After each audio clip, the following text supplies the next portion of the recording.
બાદમાં કોંગ્રેસના રાષ્ટ્રીય અધિવેશનને લઈ અને તડામાર તૈયારીઓ ચાલી રહી છે।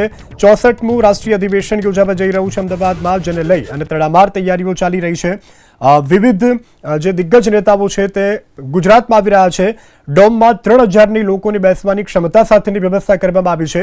A, B અને C પ્રકારની બેસવા માટેની ડોમમાં વ્યવસ્થા કરવામાં આવી છે।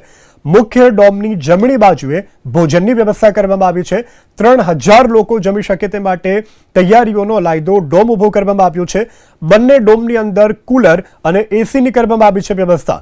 કોંગ્રેસના રાષ્ટ્રીય અધિવેશનમાં 4 જેટલા મહત્વના ઠરાવ કરવામાં આવશે। નેતાઓના રોકાણ માટે 2800 રૂમનું બુકિંગ કરવામાં આવ્યું છે। નેતાઓના આવાગમન માટે 1700થી વધુ વાહનોની વ્યવસ્થા। નેતાઓના ઉતારા અને વાહનો માટે કાર્યકરો ઉપસ્થિત રહેશે। અધિવેશન ગુજરાતમાં 8 અને 9 તારીખે થવા જઈ રહ્યું છે કે જ્યારે ગુજરાતમાં અનેક પ્રશ્નો છે।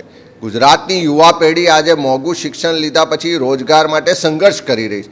ક્યાંક નશાના રવાડે ચડીને યુવાધન બરબાદ થઈ રહ્યું છે। ખેડૂતોની આર્થિક સ્થિતિ દિવસે દિવસે નબળી થઈ રહી છે। સિંચાઈની વ્યવસ્થાઓ હોય, આરોગ્યની સુવિધાઓ હોય, શિક્ષણની વ્યવસ્થાઓ હોય, રોજગારની વાત હોય, એવા અનેક પ્રશ્નોને લઈને ગુજરાતના જે લોકો છે એ આજે મૂંઝવણમાં છે। સત્તા ડબલ એન્જિનની સરકાર છે, પણ લોકોના પ્રશ્નોનું નિવારણ નથી થતું। એવા સંજોગોમાં અધિવેશનથી આવનારા સમય માટે કોંગ્રેસ પક્ષનું ગુજરાત માટેનું વિઝન પણ વ્યક્ત થશે અને સાથે સાથે ન્યાયપથ, સંકલ્પ, સમર્પણ અને સંઘર્ષ એ મુદ્દા સાથે જ્યારે આ અધિવેશન થઈ રહ્યું છે ત્યારે ગુજરાતના લોકોને ન્યાય મળે, એના અધિકાર માટેની લડત લડવાનો કોંગ્રેસનો સંકલ્પ વ્યક્ત થાય।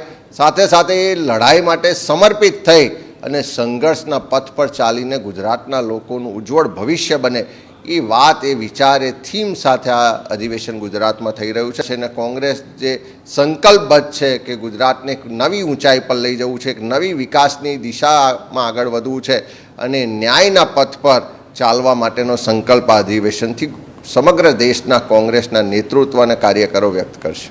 અને કોંગ્રેસ માટે આ એક ઐતિહાસિક ક્ષણ હોય છે। ડેલિગેટ તરીકે તમે અધિવેશનમાં જોડાઓ।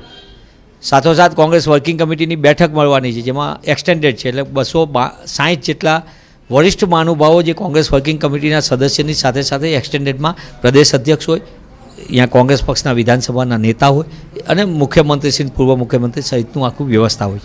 આખી અધિવેશન, અત્યારના ભૂતકાળના અધિવેશનો ઐતિહાસિક હતા, જે દેશ હિત માટેના અનેક નિર્ણયો લેવા, નાગરિકો માટેના લેવા, દેશની જનતા માટે।